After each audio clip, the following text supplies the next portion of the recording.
It's 7 o'clock. All right, let's find our seats. Good. Welcome to the first BZ principle of the year. I guess I could say the semester too, but we're going to be going through the Working Genius. And so this is different than what we've ever done before. We usually have just done either a book or a topic.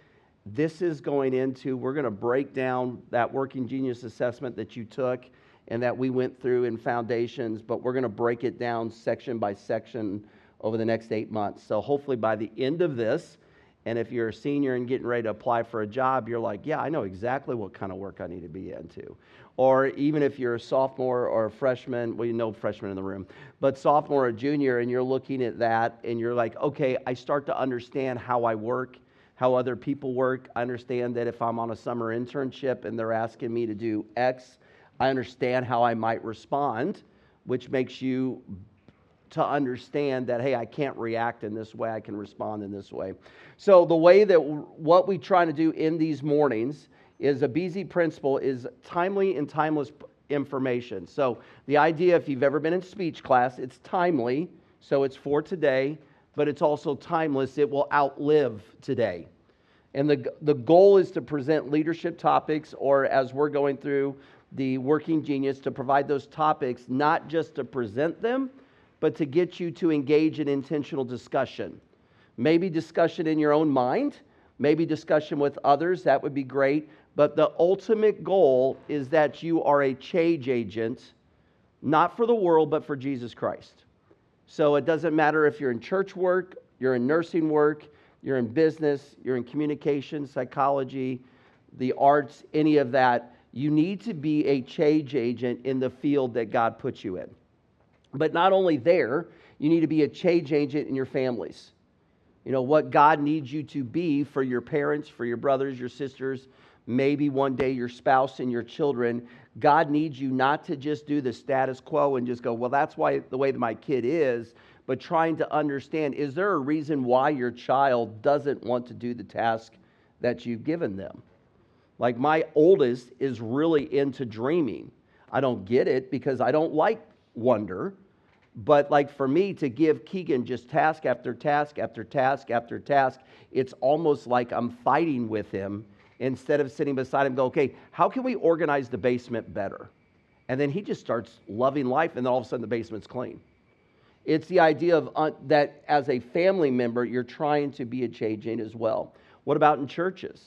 How many times have we gone into churches and pastors are asking people to do things, and there's an old saying that 80% of the work is done by 20% of the people.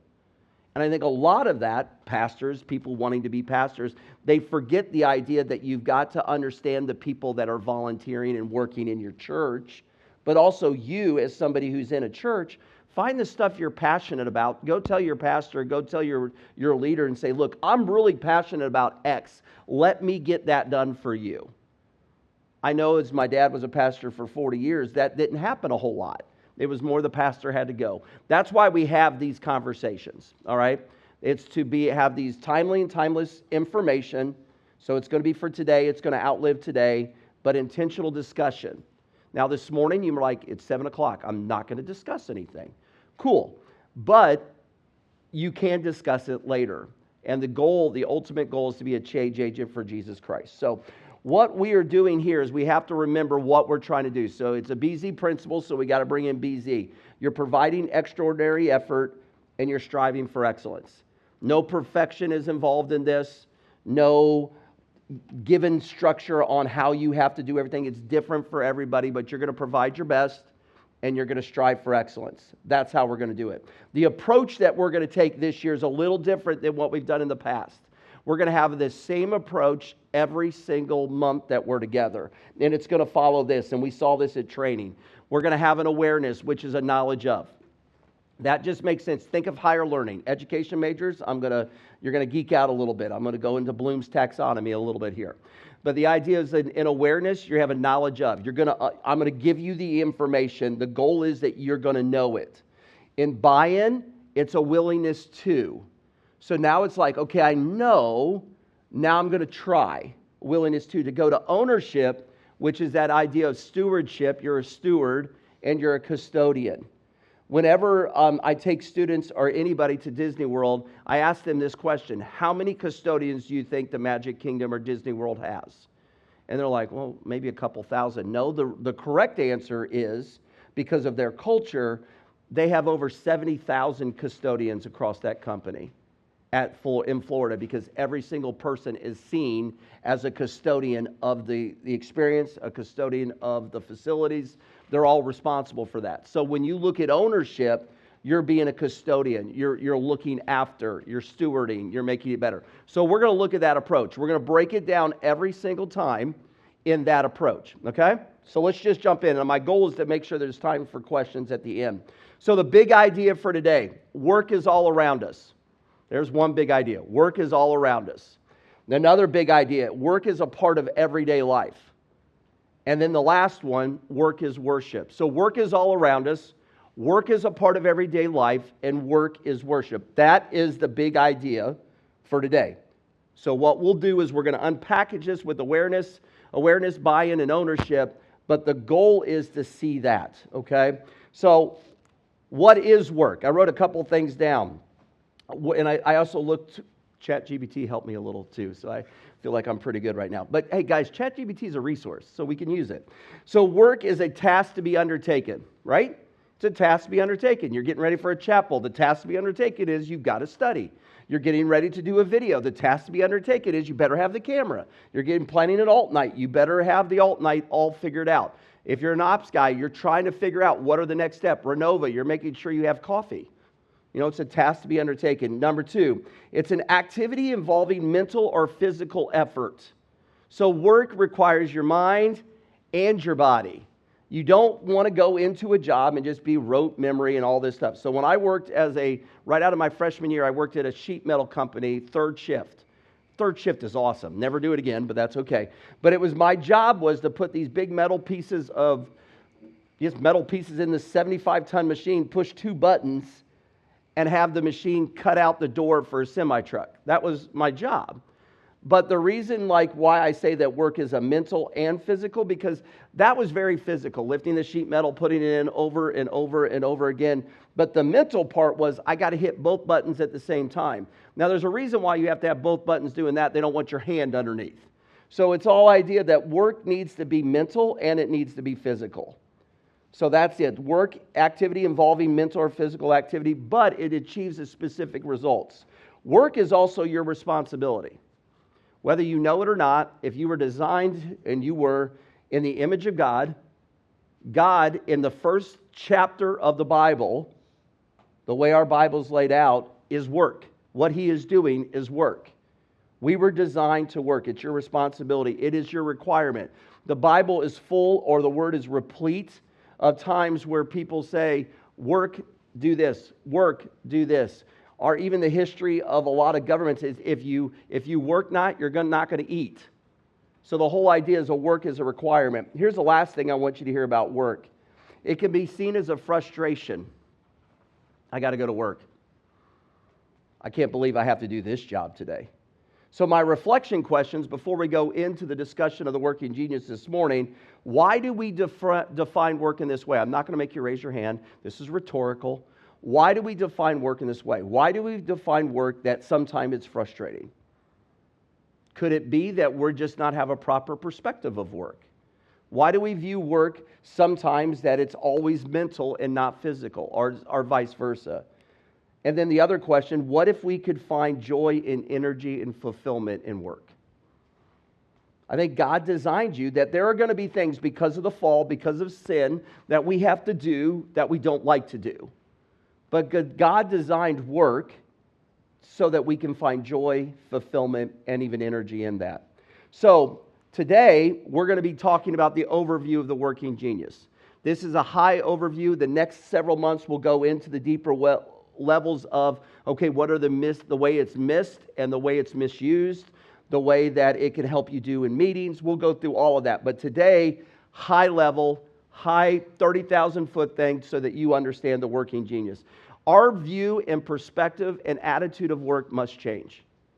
Now think about that. If you talk to somebody just out in the world, work is not seen as a positive thing.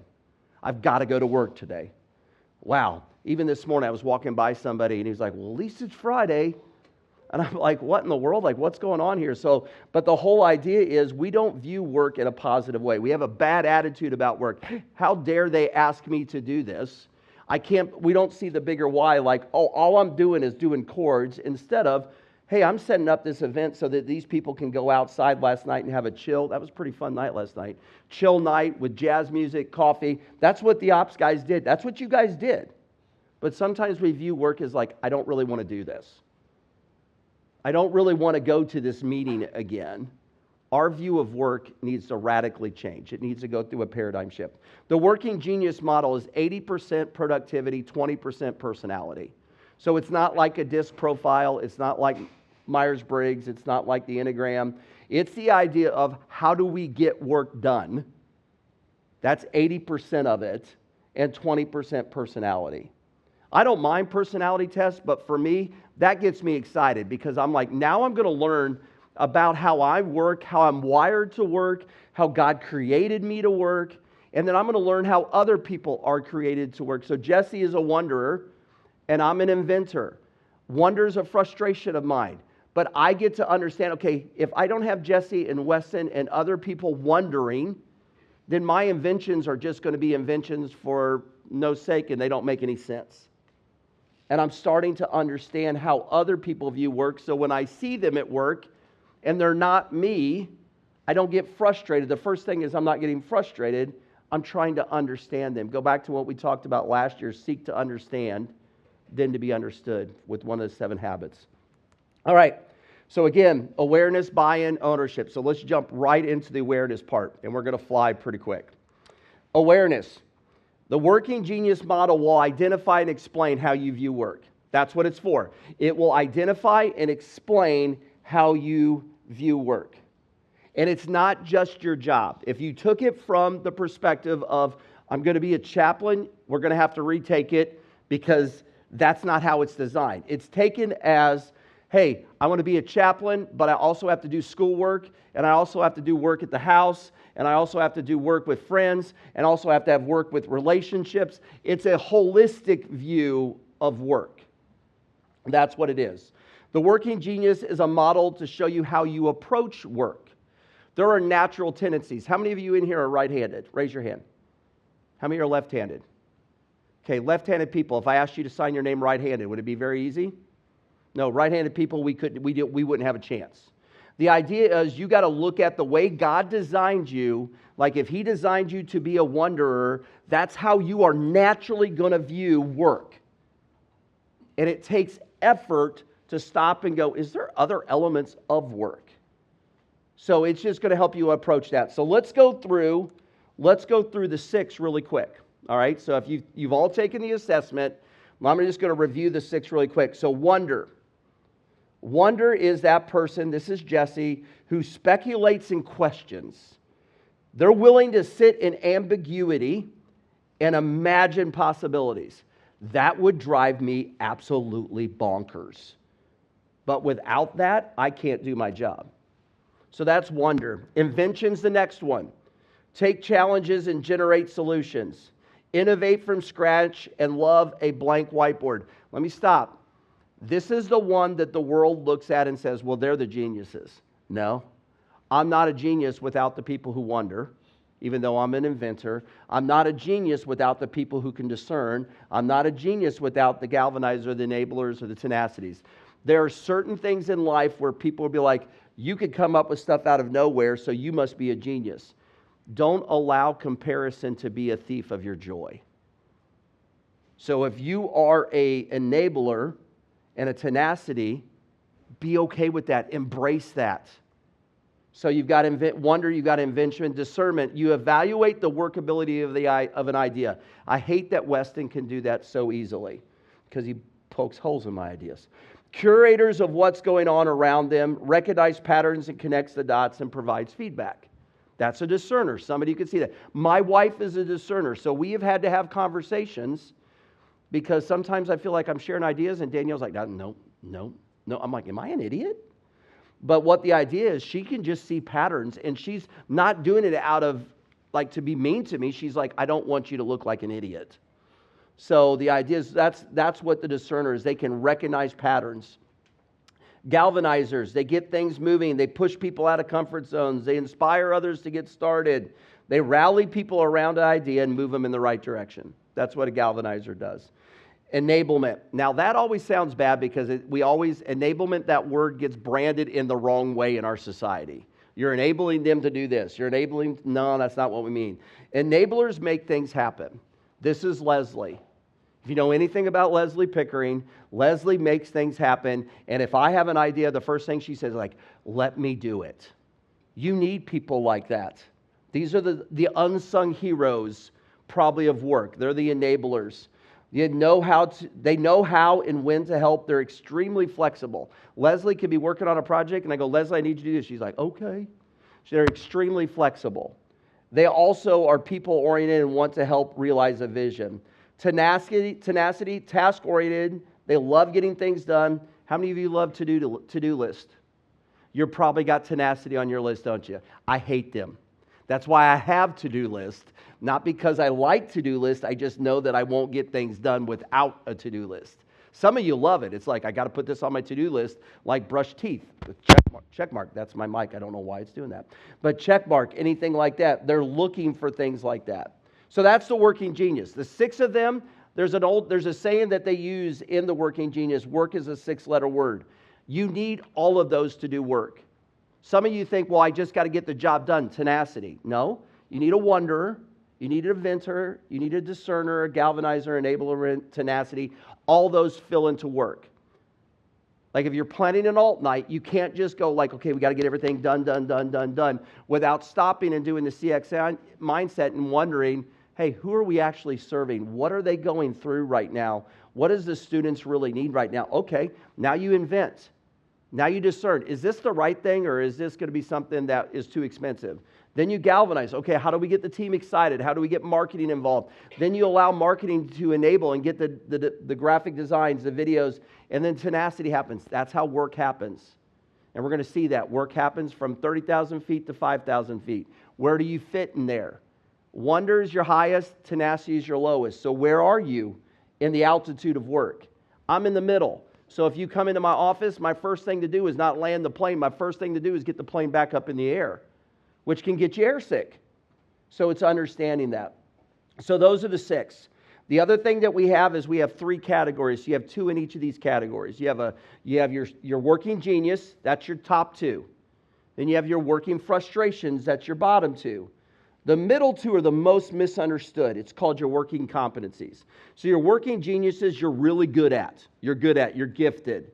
Your working frustrations, man, you don't like, they drain you. It's kind of like the first one is a thermos, a Yeti thermos that you put coffee in. It will hold energy for a long time. Working frustration is a cup of coffee that has a hole in it. It's not going to last very long, but you can still do it. Your working competencies is the missing element. And what those provide for you, and I'm starting to learn this, you're third in the list. So for me, it's discernment. It kind of does a spotlight on the top 2. So my galvanizing and invention is driven and understood more because I'm a discerner in my third one. So I'm making data-driven decisions. Everything's got to be data. Everything's got to be calculated. That's how I innovate. If I was a wonderer, the second one, that would change. It would be like I'm going to be thinking more and dreaming more and coming up with weird ideas and like a Walt Disney would do. But I'm more of that idea is like, okay, I get what I have to do, but it's got to be about discernment. And then my fourth, which is the enablement one, it gives you a snapshot of why I don't like tenacity. It doesn't mean that I don't like working with people. It's just enablement is I don't know what that is, Caleb, but whatever. It's probably a chord underneath the stage. But it's an enablement or something that's going on. I don't like to do that or wonder because I'm like, I just want to get the job done and have fun with it and dream. So those are your working competencies. You've got to understand that your working competencies you're really good at, but you can't live in. So that's your awareness. You've heard this, and we've gone through this before, and you've got the results. Your working geniuses are those 6. They're all needed. Every single one of them are needed. Then you've got your working genius, your competency, and your frustration. So as we go from there into the buy-in, now your willingness to try something, these are some challenges I would have for you. Review your results. Some of you took the assessment and haven't reviewed the results. That's fine. I didn't ask you to. Now I'm asking you to. Review your results. Take time to review your results and be honest. Be honest and go, okay, where am I really this way? Because a lot of you in the room will look at it and go, I don't feel adequate because I'm not an inventor or I'm not a galvanizer or I'm not good at getting things done. No, where has God created you? Be honest with that. And this whole idea of own it. That idea is be open to change and growth.